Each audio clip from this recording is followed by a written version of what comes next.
What if I were to suggest that you play a key role in the awakening world? And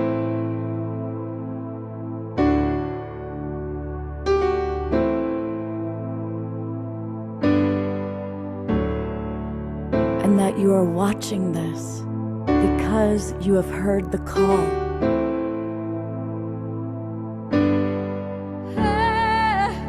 We can start right now by opening our hearts and minds.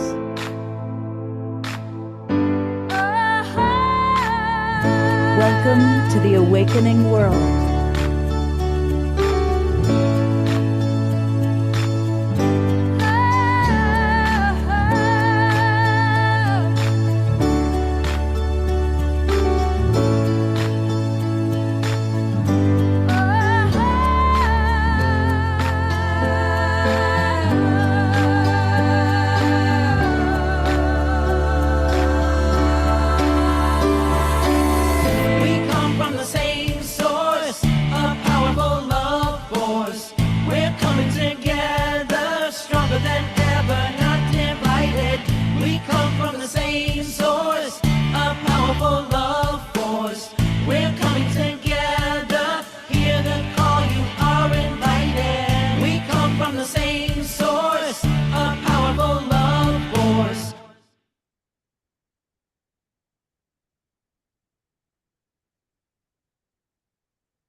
Good evening, everybody. I'm Love Coach Scott Catamas, and welcome to the Awakening World.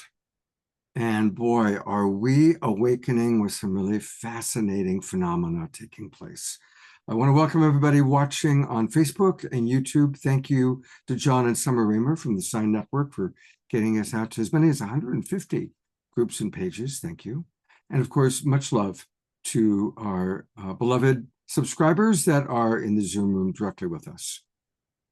So what are your thoughts about the 3iAtlas interstellar object that's hurtling through our solar system? I'm sure most of you know about it, and if you don't, it's a good thing you're watching the show. Likewise, what are your thoughts about the Buga Sphere? Well, we're going to talk a little bit about these extraordinary things that are happening right now, unprecedented, definitely an awakening taking place within all of us. And we've got an all-star group of people here to talk about it. Of course, we had to have Alan Steinfeld from Making Contact with us because he is more in the know about all things, well, making contact than anybody else I know. I'm just not in the know. I'm obsessed. I'm obsessed, Scott. Go ahead. You are obsessed. That's why you're here, because you've got a lot of good information to share with us. But let me introduce briefly who our other presenters are.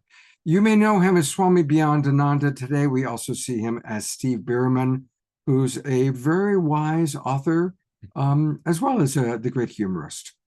And John Martin, who is my role model for how to connect with our galactic family, and one of the most beloved presenters that we ever have on this show. And Omashar is still in England with his mom, but we are really happy to welcome back. Nina Grae is back with us. We haven't heard from her for a while. She is also one of our all-time favorite musical artists, so it's great to have her with us. And we have a new friend, Andrea Sadler, and you'll enjoy hearing what Andrea has to say. And of course, we have our beloveds Tiara and Desiree, who will be leading the prayer and also sharing some of their insights about tonight's topic. And most of all, we want to hear from you. So if you're in the Zoom room, please give us your thoughts, your comments about what's going on in our awakening world as it relates to these incredible objects. And we are still going to honor our beloved Omashar by playing a video that he provided us. So get ready to move and groove to the music. Here he is, our beloved Omashar.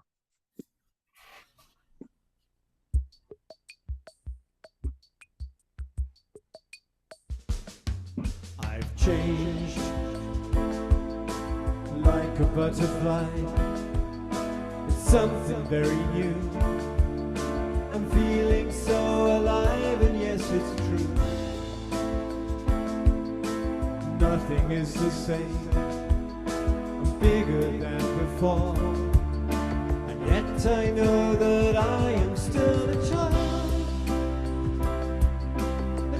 without a care in this new world,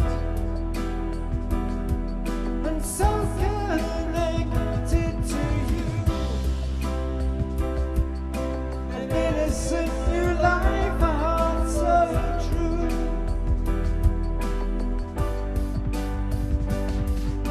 A dream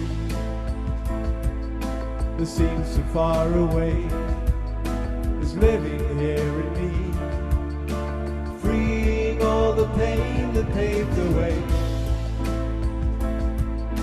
The miracle of love has opened up the door. Now I know that I am still a child without a care in this new world, and so connected to you. An innocent new life, a heart so true.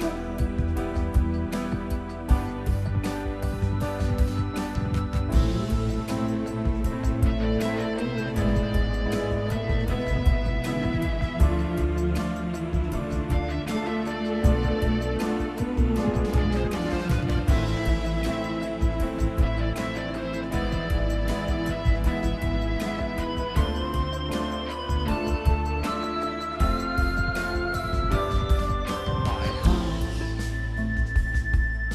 is beating once again. I'm feeling so secure, and yet I know that nothing's like before. My mind is now in peace. I need to know the way. And yes, I'm glad that I am still a child without a care in this new world, and so connected to you. An innocent new life, a heart so true. I'm still a child without a care in this new world, and so connected to you. An innocent and deep and pure and true.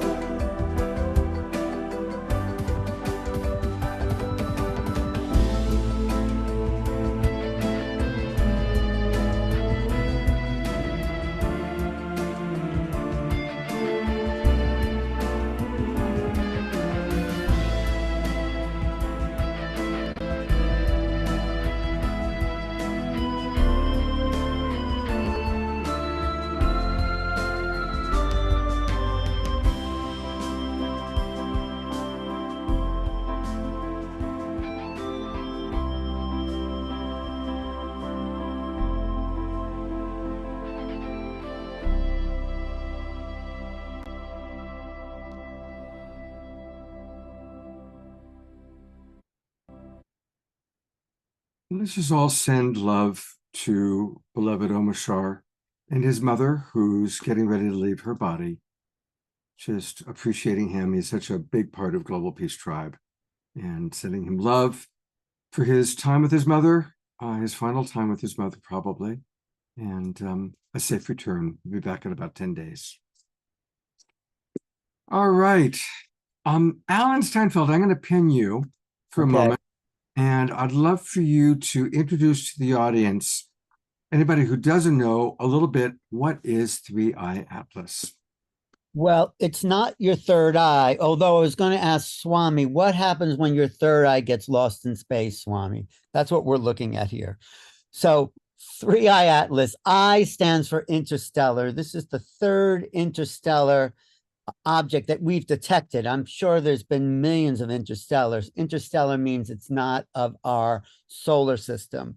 So this is a huge rock, comet, spaceship, who knows, as traveling on the solar plane that we are, all the planets that revolve around the sun are on a plane, and this thing is coming into the same plane. I mean, you could be above and below. This is on the same level plane as the planets of the solar system. So that was the first suspicion that maybe this was more than just a regular comet.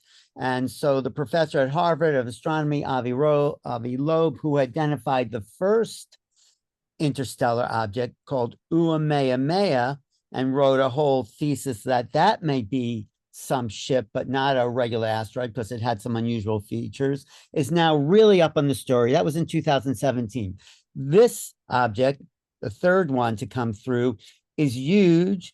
It's not a regular comet. There's a million clickbait things on the internet saying it's a spaceship. They're going to, land on the Earth. I mean, I think it's kind of ridiculous. I mean, a lot of people tune in psychically, but all we know now, it's a huge rock the size of Manhattan, like 13 miles long, that is right now just past the sun and sort of heading out of our solar system. But because we're coming around in our revolution around the sun, is going to, in the middle of December, we're going to get the best look at it as it travels out of our solar system past Jupiter.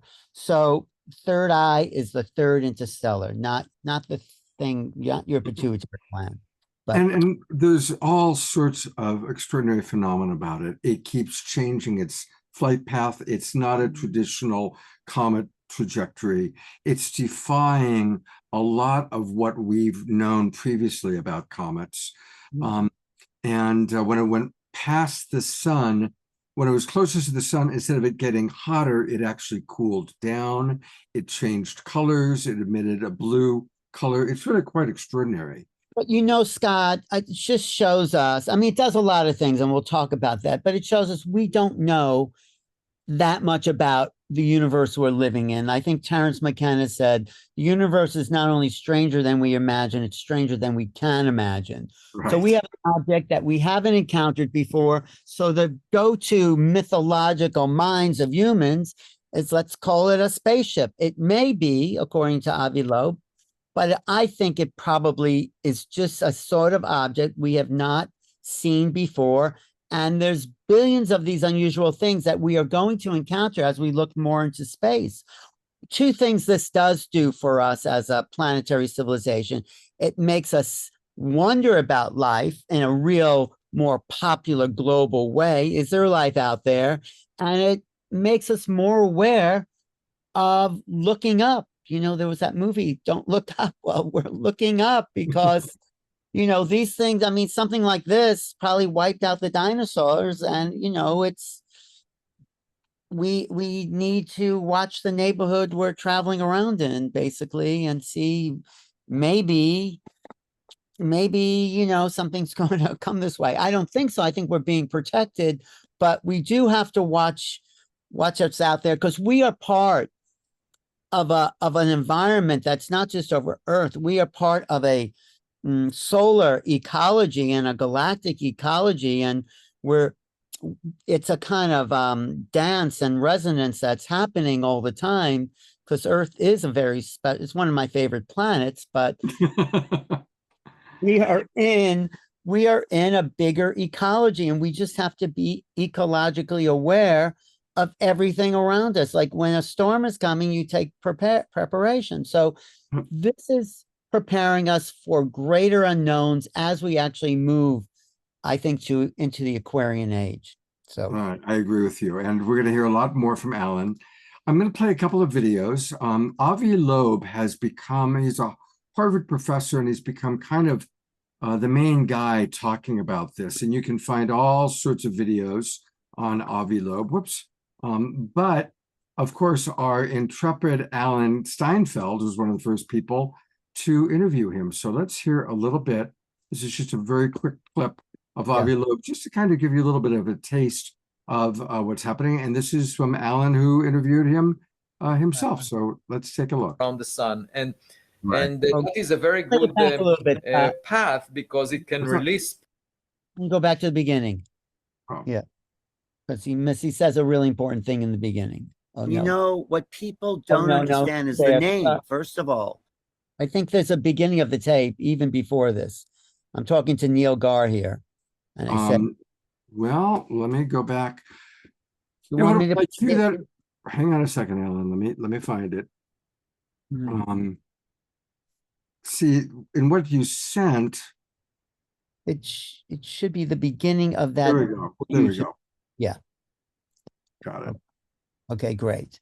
Another possibility is that it's a mothership that releases probe that will come close to Earth or close to other planets, because it moves on a retrograde trajectory that the videos, the motion of the planets around the sun. And Oh, I didn't probably screen share. Well, my gosh, I'm just having all sorts of trouble here.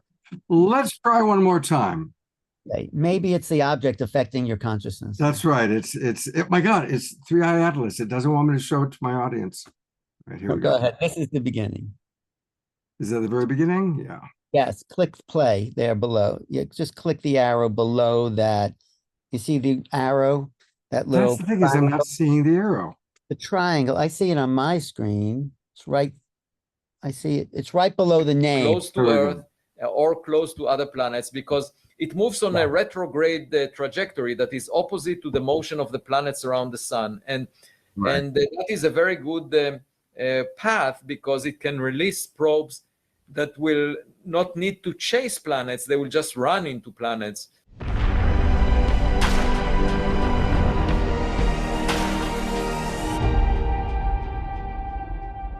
Beginning of that's my little intro. He says in the beginning of the clip, this may be some kind of craft because it's so unusual. I've never seen anything like this before, and it has a strange retrograde trajectory on the solar plane. But it might not be. My tendency is to think it is just an object that we have not experienced before, and the universe is full of that. Although when I did remote view it, I did sense there was some sort of mechanism in it. So okay, well, let's save it for the Q&A. Save it. We're going to get there. I do want to play a little bit about this other extraordinary object, which is being called the Buga Sphere. It was literally seen flying around. It hit a power line in South America, came down to the ground. Somebody got a hold of it, and it's being studied by all the top. It's now at the University of Georgia, where all the top physicists and people who know about these things have been studying it. And for those of you who don't know about the Buga Sphere, here's just again a brief little introduction about it. If you saw our first video on the mysterious Buga Sphere, you know this story shocked the world. Today we have brand new updates about what experts have discovered, and the mystery is only getting deeper. Quick recap. In March 2025, locals in Buga, Colombia, filmed a metallic orb hovering and landing in a field. It was soon transported to Mexico for analysis by investigative journalist Jaime Maussan. Now here's what's new. X-rays and CT scans confirm the sphere has 3 metal layers and up to 18 smaller spheres inside. It's perfectly smooth, with no welds or seams. Researchers also discovered fiber optic-like filaments embedded around its equator and detected a low-frequency signal at about 2.3 Hz. And the surface? It features glyphs resembling ancient Ogham and Mesopotamian scripts, possibly forming a message about unity and caring for Earth. The original witness reported bizarre effects, nausea, headaches, even his phone malfunctioning. He claims water poured on the sphere instantly vaporized. There are also reports the object's weight changes over time. Of course, skeptics believe it could be a hoax or an elaborate art piece. Experts are calling for independent, peer-reviewed studies before making any claims of alien origin. More tests are underway, including advanced material analysis. So, what do you think? Alien technology or human ingenuity? Stay tuned for more updates. I'm going to go to one more little clip about the Buga Sphere. And I think you will recognize this gentleman in the clip. Greer's official report is in. Carbon-14 dating is conclusive. The Buga Sphere is 12,560 years old. Independent labs confirm a non-terrestrial aluminum alloy. The composition matches no known material on Earth. Embedded within are fiber optic structures, a form of 3D printing far beyond our own technology. The symbols have been decoded, a Proto-Sanskrit warning referencing a cosmic event that destabilized Earth's climate at the end of the last ice age. Greer now links its reactivation to new magnetic field anomalies, suggesting this is not a single object, but a prehistoric early warning network. We are looking at a message from a civilization that mastered nettles, optics, and energy before our history began. So apparently, they actually captured real alien technology in Colombia, and it's all on video. You know those orb UFOs we've been seeing zipping around in faraway, blurry, shaky phone cam footage? Well, they caught one, or so they say, after it fell from the sky after getting shocked by a power line. Called the Buga Sphere, observed by multiple witnesses and recovered by a group of amateurs near Buga, Colombia. And it was all caught on camera by two separate individuals, from it flying around before falling to the ground to them actually walking up to it, which honestly looks pretty convincing. They claimed the sphere was freezing cold to the touch when they first picked it up, and that one of them also got very sick for days after touching it. It weighed about 4.5 pounds when they first recovered it, but after taking it to a lab, it somehow weighed closer to 22 pounds, about 5 times heavier. It's engraved with all these crazy looking designs, symbols, and grooves that go all around it. On the front, there's a particular pattern that looks like a circuit board, surrounded by what appear to be characters in an unknown language. When using AI to translate it, it read, "The origin of birth through union and energy in the cycle of transformation, meeting point of unity, expansion, and consciousness, individual consciousness." Okay, take that with a grain of salt. Among the researchers in the independent lab that took it in for study was X-ray radiologist Jose Luis Velasquez, who performed a series of in-depth scans on it, and he found out just how impressive this object really is. The scans determined the sphere is made of 3 very dense layers, has a chip-like core on the inside with perfect internal symmetry, and has 18 tiny microspheres inside of it as well that happen to align with the circuit board pattern on the outside, which ufologists are claiming is what powers the device's anti-gravity, possibly a zero-point energy propulsion system. 32 dots align the grooves that surround the entire sphere, which appear to have been drilled out from the inside. Despite it having no signs of welding, joints, or seams anywhere along its surface, yet appears to be a completely homogeneous object, which is just impressive engineering by any means. It was also measured as emitting its own electromagnetic field, and its surface temperature was unusually variable, going up and down at all times. It also didn't react to heat, neither scorching nor even getting hotter when they put a blowtorch to it, and when they poured water on it, it evaporated while staying completely cool to the touch. Rumors went around that Russia contacted the team in possession of the sphere with an offer to purchase it, before it was sent to Mexican authorities, who allegedly now have possession of it and are studying it further. We do know for sure it's an artificial object, whether it be man-made or extraterrestrial made. And obviously the internet is in an uproar, absolutely insisting this is just another hoax. I just think it's funny that when we get blurry, shaky cam UFO videos, skeptics claim it's inconclusive and demand high quality footage, but whenever we do get tangible, conclusive, and up-close evidence like this, the same people call it fake. Which, hey, it very well might be, but man, I really hope it's not. So apparently, they actually captured real alien technology in Colombia, and it's all on video. You know those orb... Pretty interesting, don't you think? So that's why we're doing an entire show on this. Again, my inspiration for the show began with Carolyn Brouillard, who is been on the show many times. We really love Carolyn. And I am going to play a pre-recorded interview that I did with her a couple days ago, which kind of sets the tone for what we're going to be talking about.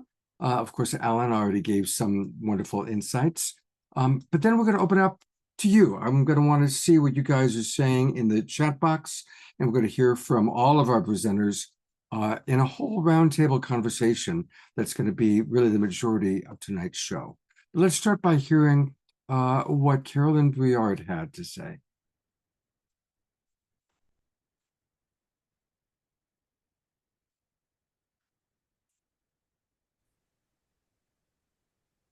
So one of my favorite people that I read on Substack is Carolyn Brouillard, who's been on the show a few times. And I think many of us have been following Atlas, the 3iAtlas. What is it? Is it a comet? Is it extraterrestrial? And I am a subscriber on her Substack. And she wrote an article that just really resonated with me. And in fact, it was that article that initiated my desire to do the show.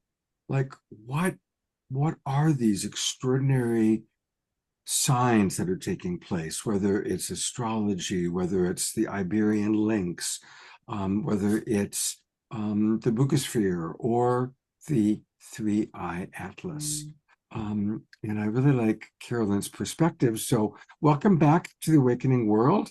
And I'm glad you were able to make a little time for us to at least do a pre-record, since your thoughts were the inspiration for the show.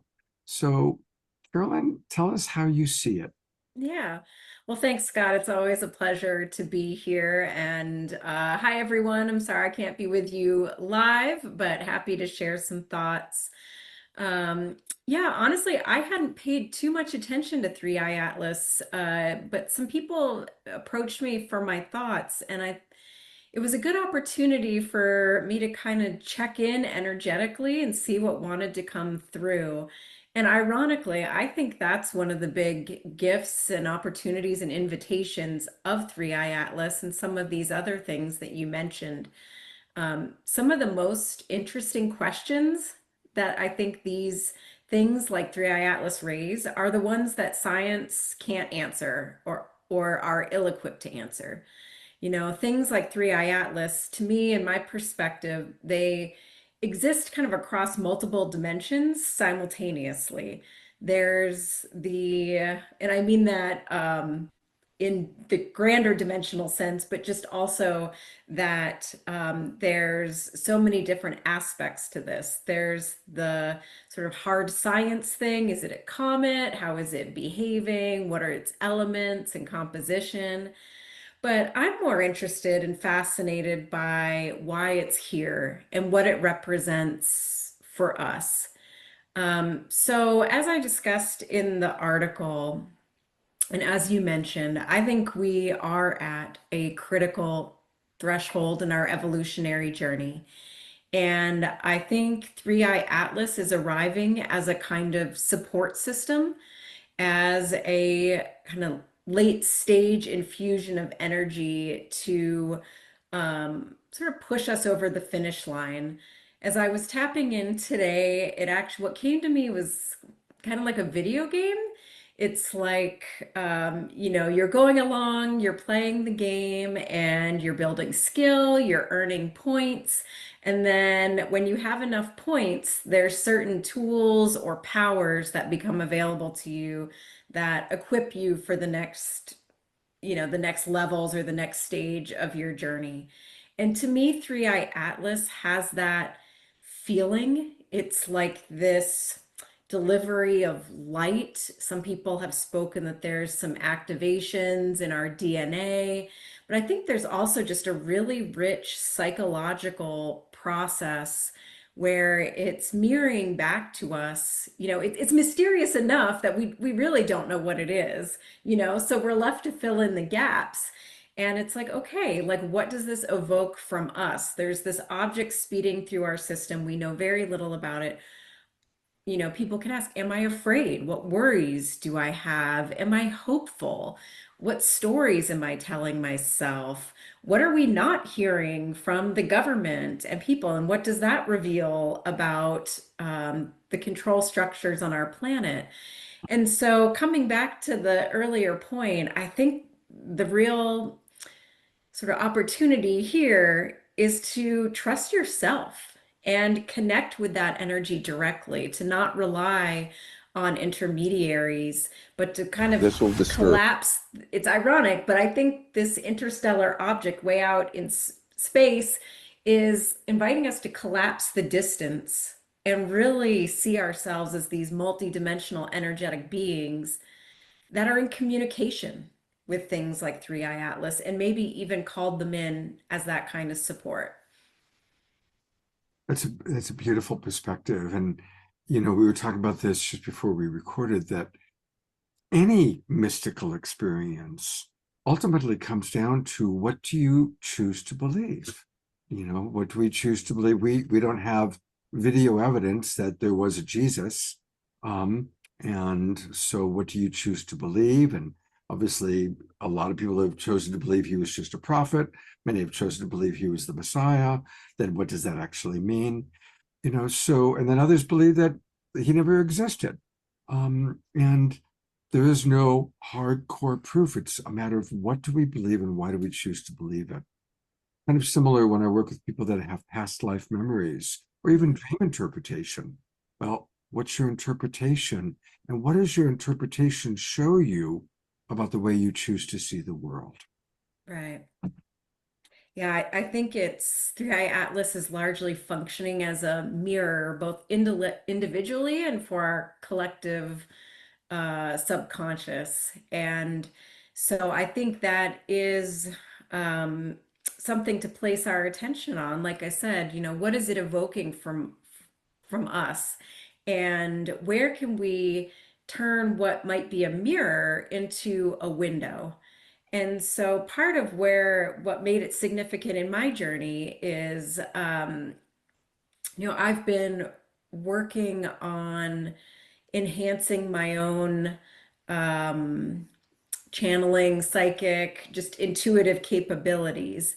And so it was really just sort of an experiment of like, okay, let's see what happens if we sit down on the couch, enter an altered state of consciousness, which I'm fairly practiced at now, and see what comes through. And like you said, you know, I'm not here to tell anyone I have the definitive answers. I also don't have proof. I just have how it felt to me. And it was, to me, it was overwhelmingly supportive, welcoming. It was sort of a homecoming, and it opened up lots of other questions, like, you know, where do we find intelligence?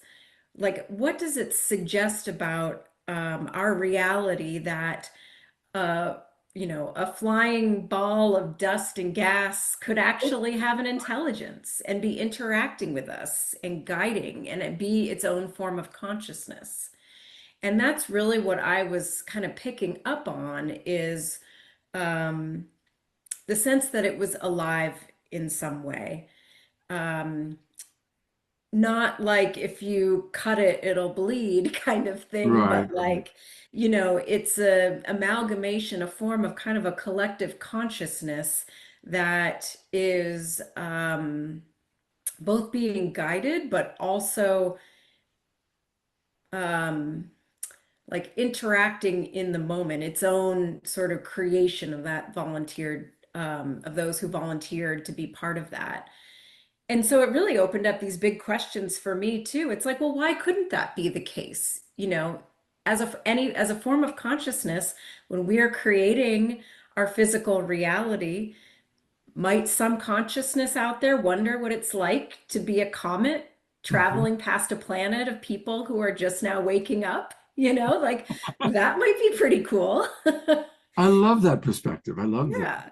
And so we can really like use 3iAtlas to start thinking really outside the box. And that's partly why I wanted to write that article, is like, yeah, we can talk about its tail and its non-gravitational acceleration and all of this, or we can just really blow the box wide open and start thinking, asking big questions about consciousness, intelligence, physical reality, and all sorts of things. I love that. And, you know, because now millions, probably hundreds of millions of people are thinking about it, how are we influencing that being? You know, let's just call it a being of some form. I mean, it's influencing us, but like you said, in a sacred mirror, it's two-way. How is all of our attention influencing it? Yeah, well, what it would make sense to me that it would. Well, I loved, somebody commented on my article that he sat down and he's like, you know, I've never done this before, but I'm gonna meditate on this, you know, and had an experience. And we may be able to get some clues or indications depending on what happens when it comes closer to Earth. So it's expected to reach its closest point to Earth, which is still quite far. So anybody who's telling you that you should be worried about it, you know, Yeah, that's I not would take happening. that with a grain of salt. Yeah. But that's around the winter solstice.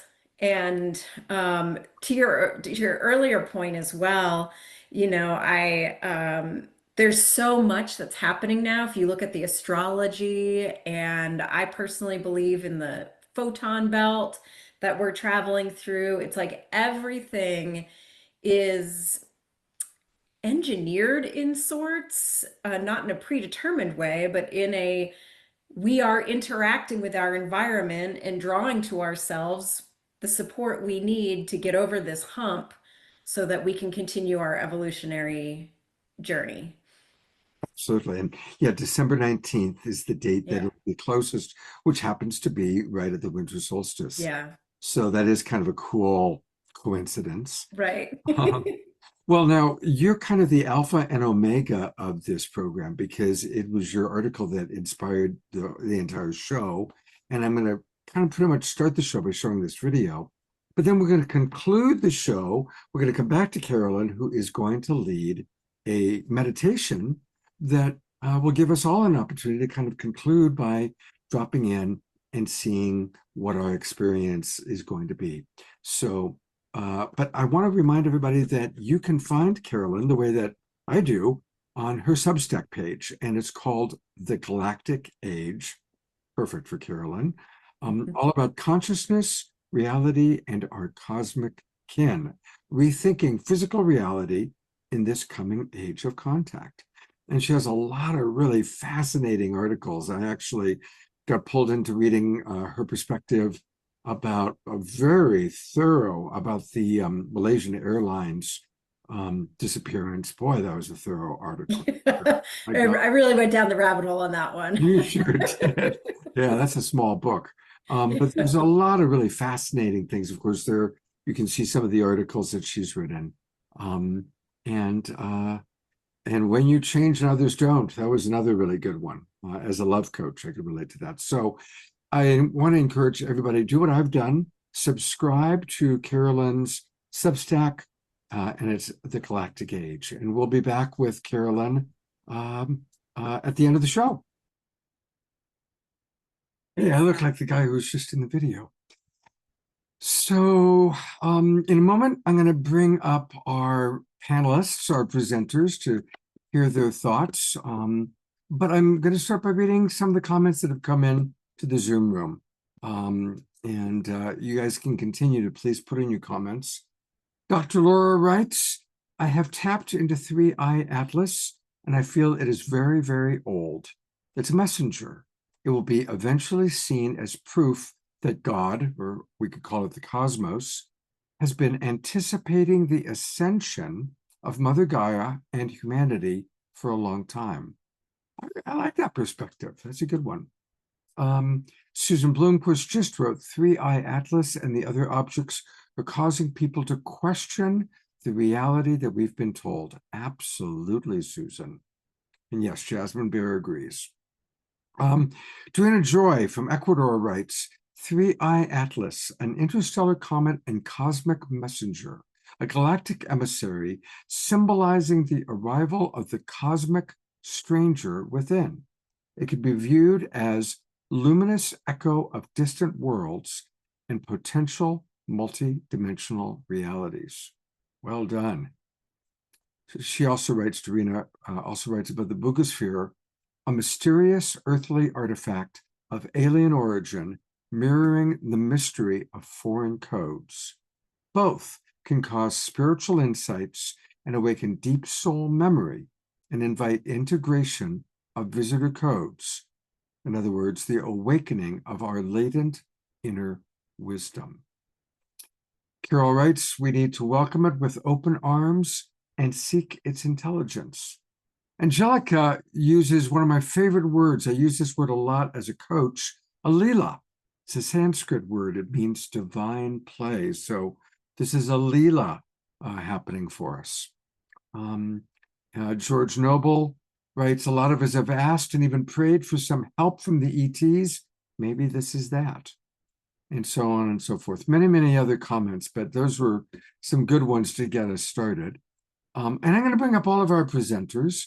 Now, many of you know him as the brilliant, humorous Swami Beyondananda, but you may not know that our beloved Steve Bhaerman is also actually a really bright guy. He wrote a book with Bruce Lipton. Thank you very much. Cousin Brucey. Who's no mental slouch, all about reality. So it's good to have Steve here and to hear his wisdom. John Martin is with us, and John at night goes out, he talks to the stars, he plays his guitar to them, and we're going to hear some guitar and see some video footage from John tonight. So John, I'm eager to hear what you have to say about this. And our new friend, Andrea Sadler, I'll put her bio into the chat box so you guys can get to know her a little bit. But she's got some really interesting perspectives, and she's been watching our show for a little while, and I wanted to invite her to be part of tonight's conversation. And Nina Grae is more than just a great musical artist. She sort of has some thoughts, and she may want to share what's going on for her. And then, of course, Diara and Desiree, you are welcome to share your thoughts. And of course, I will bring back our making contact expert, Mr. Steinfeld. But, first, I'd love to hear from you, John, because you probably have the most contact with Galactic Family. And what are some of your initial thoughts about the Buga Sphere or about Atlas 3, about 3iAtlas? Yeah, I interact with our star family. I just came from outside and had a beautiful experience with them just a few minutes ago. And I guess the biggest thing that I would like to say is that they're here now. They're not, we don't have to look into the intergalactic space. They are literally here with us now. And we can interact with them on any level that we're comfortable with. And when you do that, they will answer. I go out and I introduce myself to the universe. Hi, I'm John Martin. I'm the guitarist that's played for you so many times. I'm friends with President Carter and Scott Catamas and Alan Steinfeld and Whitley Strieber. And I just share all the people that are important to me in this field. And I share with them my life and what's going on, the challenges that I have. And Scott, they will send me the most beautiful energy, and they'll create these lovely, I call them aeroglyphs, and they're beautiful creations in the sky that they make that are specific to me. And the video that I made for you just really explores that more than I've really ever done with you before. And I think the Buga Sphere I'm very interested in, because if you look at the what was been etched into the exterior are the crescents. And as I've said here many times, when I began playing guitar and projecting into the universe, that's when the cross and crescent shaped craft came, the size of office buildings, over my home. And at the same time in England, there were cross and crescent shaped crop circles. And you see that throughout the world. So they're sending us messages. And, when the cross and crescent came over, I had my camera and I was fumbling with it. And they said, please don't take our picture. We'll give you something you can take a picture of. And that's when they made my beautiful heart-shaped cloud. That was the first gift that they gave to me. They've done that many times. So they're incredibly talented in their artistic abilities, and they show their love and care for us. And so I would encourage everyone, take the time to go outside and explore your own creativity with the universe, and you will be absolutely amazed at how the universe will respond in beautiful and positive ways. And that's what I think the Buga Sphere has to offer us. You know, I see the flying orbs and craft and all kinds of different. I've had in the video, not the video really, but the pictures that I've created here in the presentation later, you'll see a higher dimensional being that's come through a portal. And there's like 5 pictures of that. And that was early on in my experience. And I looked away and I was wondering why I did that. And I just wasn't quite ready for that full experience. And then that night I went to the park and a golden energy came down to treetop level, and I apologized. I said, I'm really sorry I wasn't able to give that beautiful energy the time it deserved, and it expanded many, many times, understanding this is a challenge for us. And we have to expand our spirits to, you know, incorporate the universe into our lives. And that's the potential we have here, Scott. Thank you, John. I'm always grateful for your presence in our awakening world. And we'll hear more from John and see his video a little bit later on. Well, I'm going to introduce a new friend. This is Andrea Sadler. And she is definitely a multi-dimensional Renaissance woman. She's a transformational coach, a filmmaker, a past life regressionist, a somatic breathwork facilitator, an actress, and many, many more elements. She's made a film. And Andrea, as an intelligent woman who is an explorer of consciousness, what are your thoughts about the Buga Sphere, about 3iAtlas, and what's happening in our awakening world here? Well, first of all, I want to say thank you for having me. I'm very honored, grateful, and excited to be here because I am completely fascinated about 3iAtlas. I'm a 6-planet stellium Aquarian, and I've often fantasized that I come from Andromeda because I don't really relate to what we do on Earth. And I know I didn't come here to shop and watch TV. I was told by an astrologer when I was like, what do? I have all these passions. What should I do? What should I focus on? And she said, well, you're a stellium Aquarian. You came here to raise consciousness. So that made a lot of sense because I was in the middle of making a documentary film about peace and environmental awareness with Indigenous people. And I did hear in a video that 3iAtlas might have come from Andromeda, which is our sister galaxy. So who knows? Maybe I am from there. But when I think about 3iAtlas, what really excites me is how it connects to something that so many cultures have remembered in their own way, that we're not just beings of Earth, we're beings of the stars, and we are made of stardust. And I've always been more interested in transformation of consciousness, transcending suffering, and that which we cannot see, such as energy, love, compassion, intuition, access to the unified field. And I just want to share during one of the darkest times in my life, when I was making my film, The Sacred Run, The Lotus and the Feather, about the message of the interconnection of all life, I was trying to get funding, and the National Film Board actually said in Canada, I'm from Canada, said Mother Earth and subjects about Native people are passé. And I was gobsmacked. I couldn't believe it. And I couldn't believe at how many people laughed at me for making this film about peace and the interconnection of all life. And I went into a deep depression and my own deconstruction, reconstruction, healing journey. But all I kept thinking was, I want to return to the stars. People don't get the message, this ancient message that the Indigenous people are sharing with us. And I just don't really fit in here. And I was in a depression, and I went to the doctor to see if I needed antidepressants, even though I didn't want them. He told me to read the book, The Power of Now. Something that happened in The Power of Now was about honoring the emotions, allowing emotions to come through, because I'm a Pisces moon and I feel everything. So I thought that feeling emotion made me weak, when in fact it's my superpower.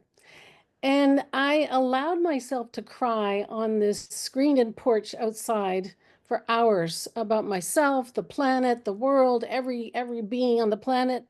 And then I had this really strange experience where I started traveling through space, like really fast. I was speeding through the cosmos and I could see stars and planets whipping by. And then I exploded and I felt this ecstatic bliss of oneness. And I've never been depressed again. And so I feel very much that that 3iAtlas and the Buga Sphere are connected to our ancient ancestors that are from the sky. And across the world, there are stories that our ancestors came from the heavens. The Dogon of Mali speak of the Nomo, who descended from the star Sirius, bringing wisdom and balance. In the Hindu Vedas, gods and sages traveled in radiant sky chariots. They were vehicles of light that bridged heaven and earth. Many indigenous and aboriginal people say their ancestors came from the Pleiades, the seven sisters, through holes in the sky. And then there's the mystical tradition of the Kabbalah, where your light body is the Merkaba. It's called the Merkaba, and it's how we travel. And the Lakota people also speak of coming from the stars and returning to the stars. And they talk about the Hopi people spoke about the blue star Kachina. And I've been studying these prophecies since I was in my early, like 21, when I was 21 years old. I'm 63 now, so I've been interested in this for a very long time. And when the Hopi tells of the blue star Kachina, when the blue star Kachina returns, it's a time of a great awakening and it signals a great purification. And the Hopi, I don't know if you want me to go in more detail about that, but just that we're in the fourth world right now. There have been 3 other worlds, and we were originally seeded by stars and star beings. So there were many prophecies that have come true with the Hopi prophecy. They would talk of spider webs in the sky and the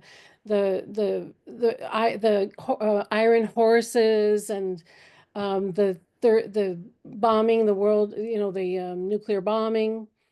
And we are currently at the end of the fourth world. And I truly believe that we are at the end of the fourth world. And how we go through this great purification is up to us. If we stay centered in our hearts, if we stay connected to Mother Earth and Spirit Source, and we align our energy to connect with Father and Mother, then we will be guided. I've been practicing meditation since I was 21 because I knew that we were going to be going through this time now astrologically, because I read about it when I was 21 years old. And the blue star Kachina is the 9th and final sign preceding the day of purification and the birth of the 5th world. And the 5th world is a time of harmony. And it's up to us to bring that about, but we're also being helped by our star sisters and star brothers. And I believe that this 3iAtlas is like a sentient, we don't know, right? But I think it's interesting that it could be connected to prophecy of the blue star Kachina and the return. And the Buga Sphere, the fact that it's 12,500 years old is fascinating, because that's the half cycle of the great year, which is 26,000 years. And in 2012, we were in the center, and now we're going through another cycle like a figure 8, and we're in the cycle of ascension. We just left the Kali Yuga in March this year, and the half cycle was last year, December 21st, 2024. And then this 3iAtlas is coming on, around that time this year. I think it's so exciting. And I think we really need to pay attention to what this is. It could be a ship. It could just be a sentient conscious, who knows? We don't know, but I am fascinated. So Beautiful. Thank you for sharing. Of course, we're going to hear much more from Andrea. And quite a few people who talk about how The Power of Now was a meaningful book for them. I think it is one of those books that when we're ready to wake up, there are certain books like Power of Now, Autobiography of a Yogi, certain just classics that help us to awaken. So thank you so much. And I love what she shared. Wouldn't that be cool? You know, she mentioned the possibility of 3iAtlas being connected to the blue Kachina. Well, it did turn blue. That's one of the anomalies of what happened. When it went by the sun, it changed colors and turned blue. So I personally think that's a beautiful idea. Let's hear what Steve Bhaerman has to say about all of this. Hey, Well, Steve. thanks. I'm pretty very unstudied in this area, very unstudied, and I'm a fairly earthbound character, believe it or not. So I'm seeing it a little differently than everybody else. I certainly appreciate all this, intergalactic and this larger perspective, but I'm looking at where we are right now as the so-called civilization. And one of the things that we are coming to the end of, or we need to, is the paradigm of scientific materialism, which indicates that only the material world is real. And in spite of all of these things that are happening, in spite of all of these great mysteries and anomalies and breaking through the membranes of, not to mention the women brains and the men brains, the brains breaking through the mental structures of our civilization. All of these mysteries are coming full bore. And when I think about these two phenomena, I think about the transformation from thinking of energy as a power of force and a power of scarcity and a physical E equals MC square. We're still, I'm sorry, not that. I mean, E equals MC square is the expansion that our civilization has not yet expanded to. We're still living in a Newtonian world. We're still living in a world where we believe, I mean, the mainstream press and the mainstream narrative is that only the physical world is real. If you believe in anything else beyond that, then it's either fantasy or superstition. And I think that we are about to, that this experience that everybody is talking about right now is there is a reaching out from human beings to find this dimension that we've lost or maybe have never had, this spiritual heart connection.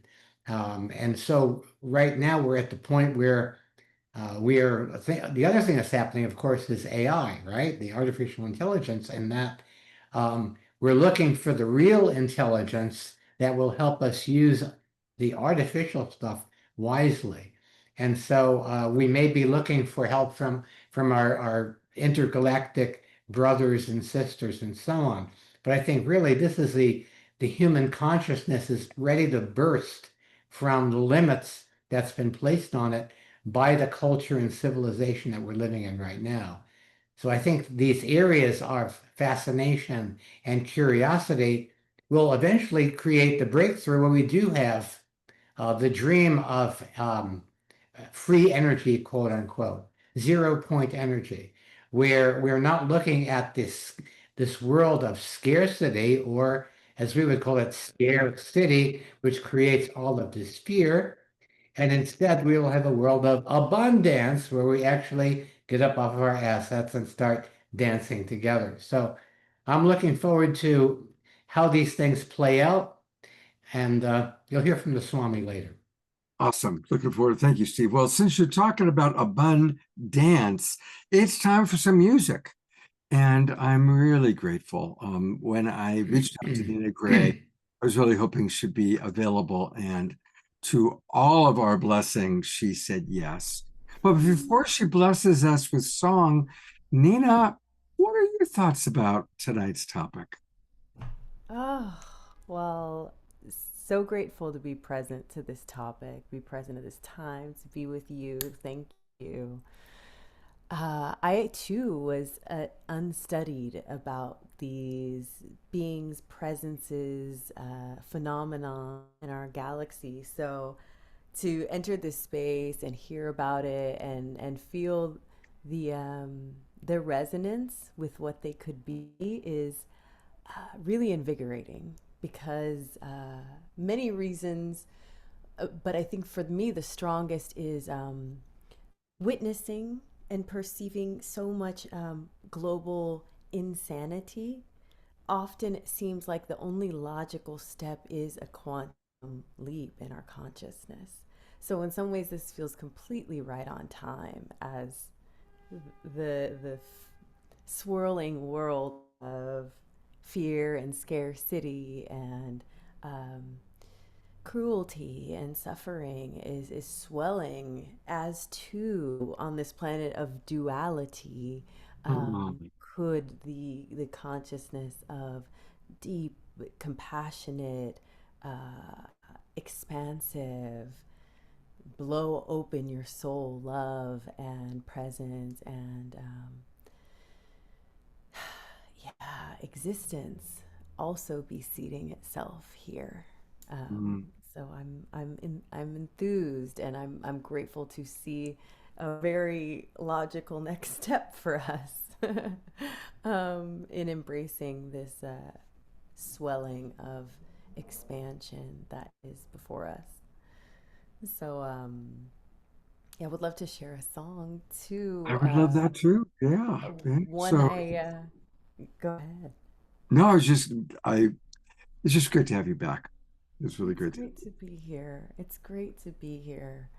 And in all, I get New York Times updates in my phone. I pass people by, and there's so many conversations and exchanges that are rooted in playing into the energetics that are being regurgitated that don't actually feel so good. And it always feels so good to be here in the possibility and the nature of our true love, and remembering where we came from and what we're capable of.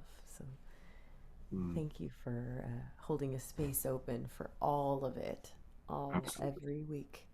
Absolutely.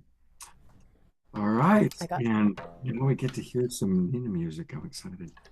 Yeah, I got to talk with a dear friend, Steve Knight, in Colorado today. And a few years back, we went out to the mountains and we said, let's go catch ourselves a song. And given the topic of tonight's Global Peace Tribe Saturday Night Alive, this song Cathedral Skies feels as an ode to the unknown and the presence for what lies within and on this earth, when we tap into the beauty of the natural love frequency that's seated on this planet and also in the cosmos. So this one's called Cathedral Skies. Seated at the base of your majesty, oh mama, you always take my breath from me. Eyes are wide, swimming in your reverie, pressed against your windows where I wanna be. These peaks of white, these flowers of gold, this rocky high, singing to my soul.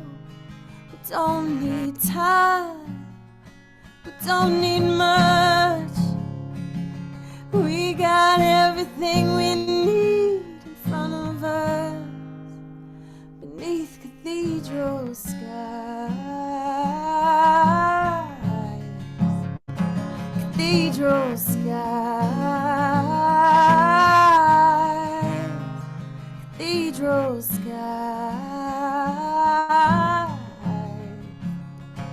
Cathedral skies.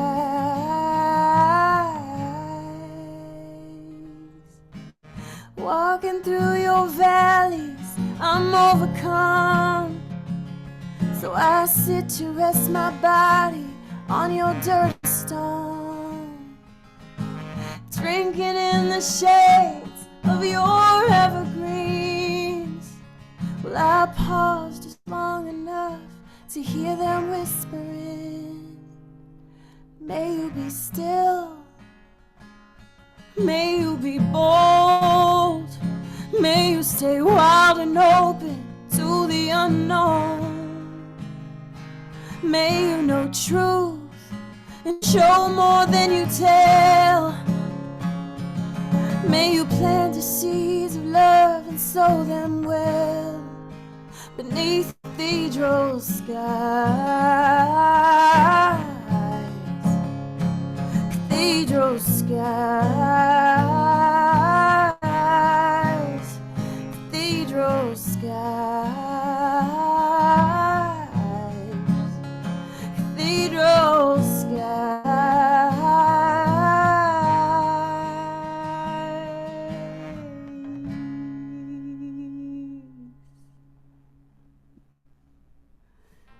Thank you. Oh, it's so good to hear your voice again.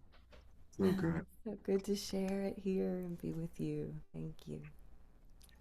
I put it into the chat box for everybody watching on Facebook.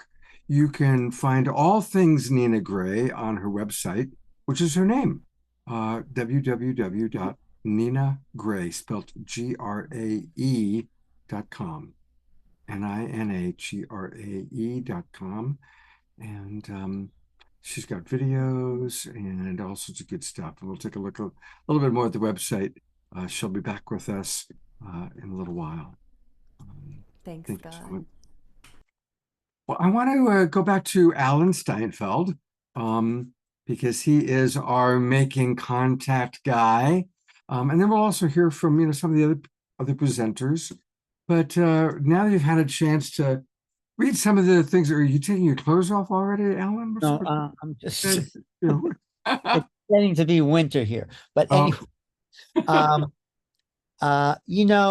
we are moving into a whole new reality. That's why I call my show New Reality. But the world is different. We're realizing we're part of a galaxy. We're moving into a time of a Homo galacticus, where we are humans of the galaxy or the universe. Where the world we thought we lived in, because of UFOs, because of the work that John Martin, Whitley Strieber, and everyone is connecting to a vaster cosmos, and we are waking up as a planetary civilization to realize we are part of this bigger thing.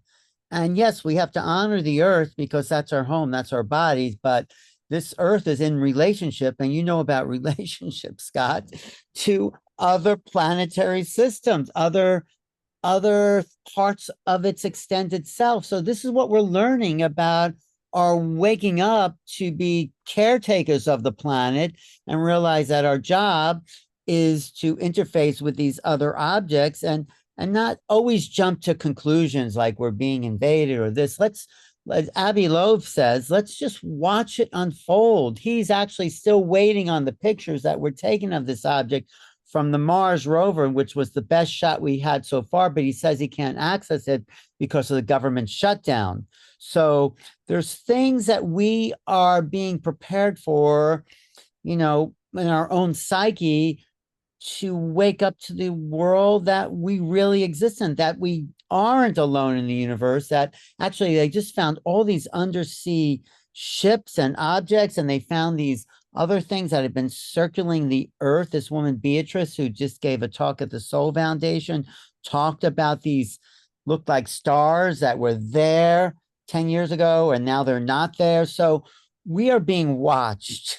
We are being, hopefully helped along, but they're not going to solve our problems for us. They're not going to end our wars. They're not going to clean up our planet. It's like your mother used to say, you're not going to get any visitors until you clean up your room. We have to clean up our room to get out and out visitors. I'm sure Swami appreciates that.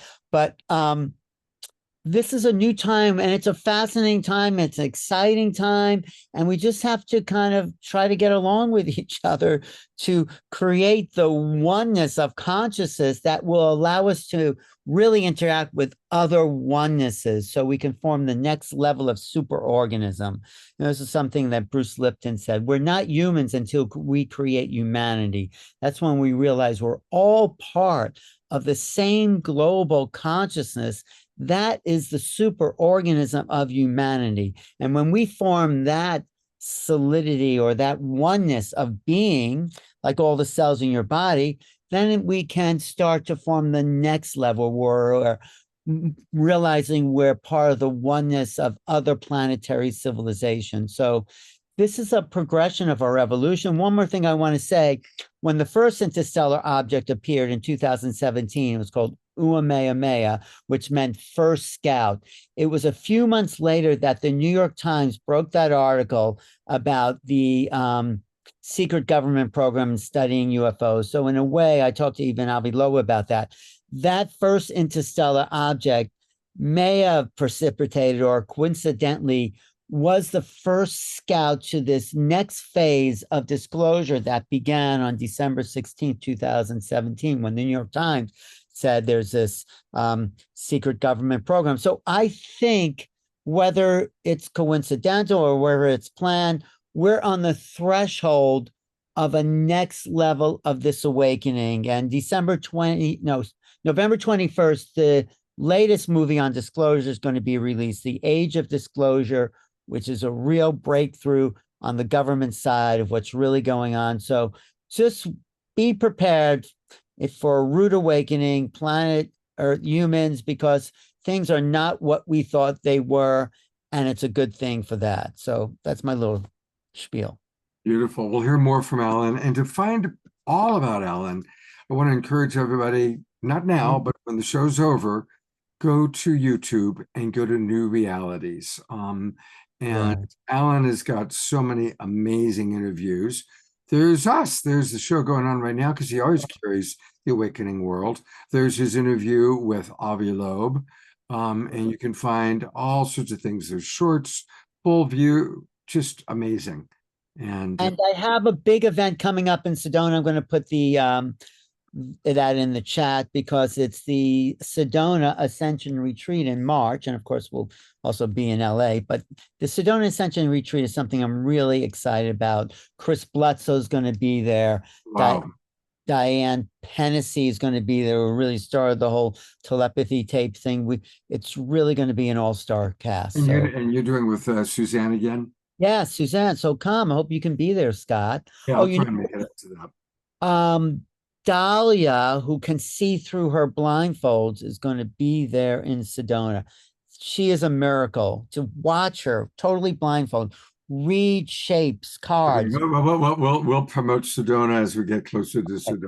But I'm excited about everything's going on. Thank you for the opportunity. Absolutely. And I'm sure that we'll probably do a show just about the Sedona Ascension Retreat because we do that every year. So, all right. I think it's time for us to have an experience. And so I'm going to play a video that our beloved John Martin put together for us just for tonight. He put this video together for us tonight. And I'm really grateful for that. Many of you have seen John's videos before, but for those of you who haven't, John goes out, he plays guitar, he talks to the stars, he talks to our galactic family. This is a model of how we all should talk to each other. The level of love, kindness, open-heartedness that John expresses to our galactic family, and then he's rewarded by seeing ships in the sky every night practically. It's a beautiful modeling for all of us. So I invite you to kick back, enjoy the music, enjoy John's voice, and take a look at some of what John gets to watch when he goes out. And Scott, on this one, this is a little different from the videos I've made before. I'm concentrating on the aeroglyphs on this one, so I'm asking people to use their discernment and their intuition because there's no manual. When you see these creations in the sky, that you have to interpret it yourself. So often, I can't imagine how many I've missed that they've created. And so this is a new form of communication that we all can tap into. And so there's, at the beginning, there's just a few pictures of me with President Carter. He was a big influence for me. I spoke to him about UFOs over our dinner in Spain, and I wrote to him about the cross and crescent shaped craft and the purple craft with a pink ring. And he wrote me a lovely note back, and I treasure that. Oh, absolutely. Well, and my dog Jasmine Bear jumped up. She wants to, Hey, Jasmine. she's eager to see the aeroglyphs. She's eager to see the aeroglyphs. So. I'm gonna have to play a Jasmine ring for her then. All right. All right. Well, let's take a look. Thank you, John. Here we go. And there is a recent interaction too, just to give you a taste as well.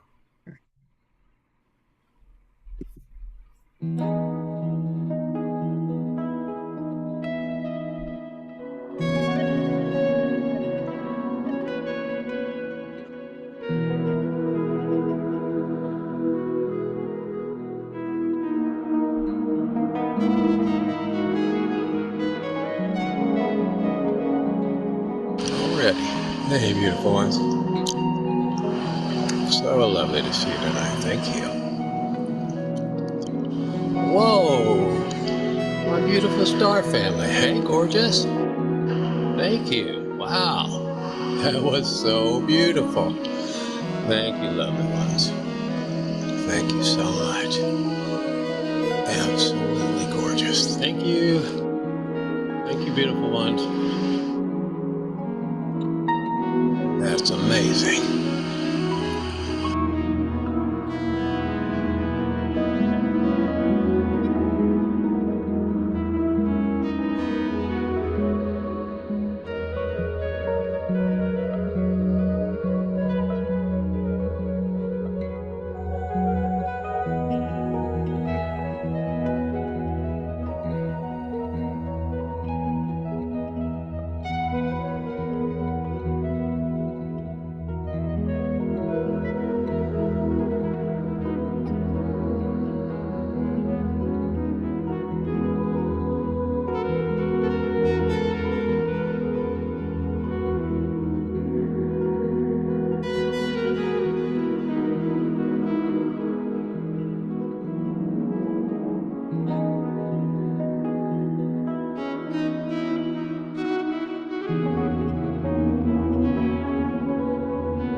All the cross and crescent shape crop circles that seems to be a very important message for them.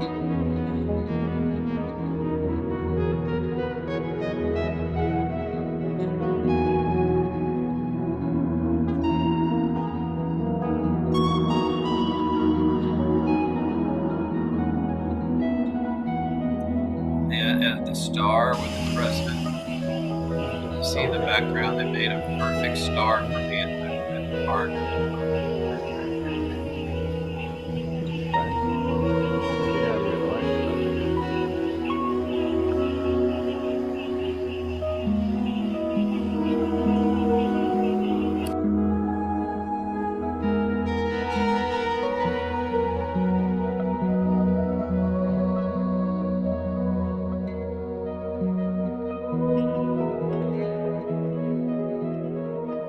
Being that came on Easter Monday 2019. See the portal off to the right.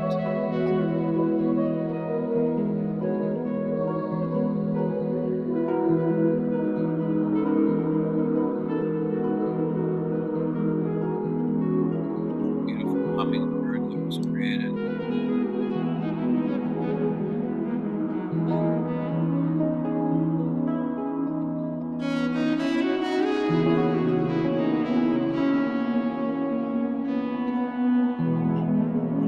Felt like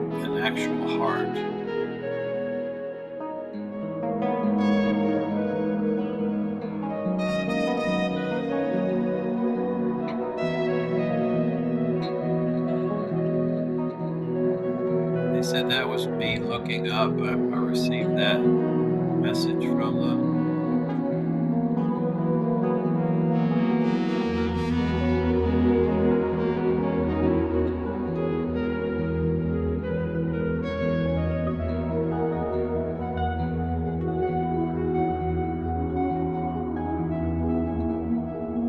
And the hawks are a big part of this. They're always around the hieroglyphs as well.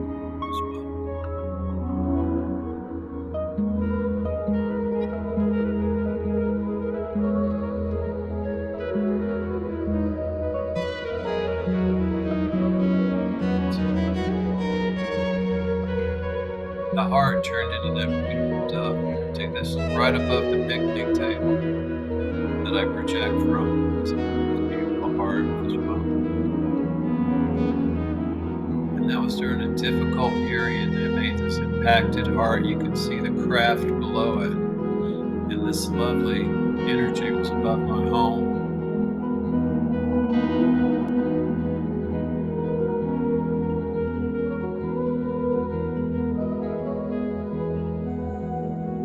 The cross.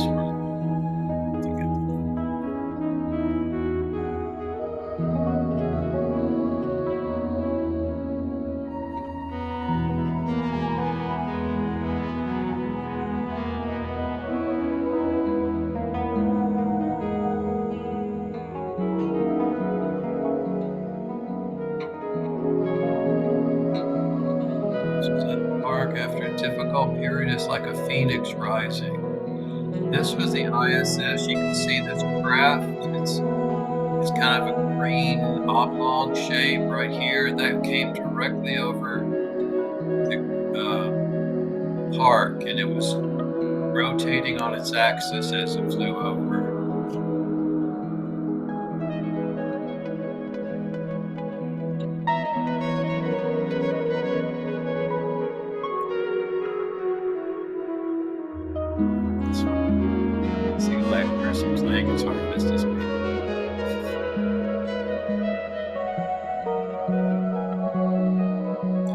This is my dog, Bodhi. He was always with me. And they made this kind of stylized little dog, I felt like, over the park for him. When he passed, beautiful energies came that night. And it was really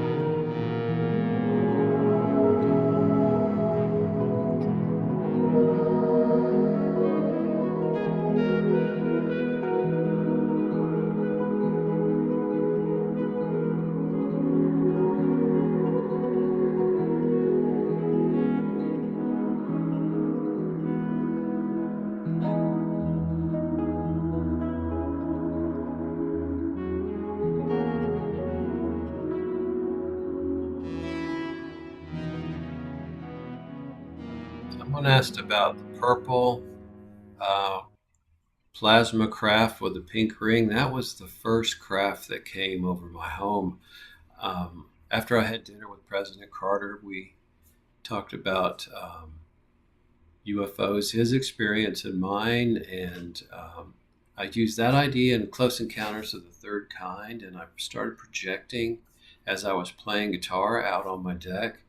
And within 2 or 3 sessions, that beautiful purple plasma craft with a pink ring was sitting about 20 feet above my home.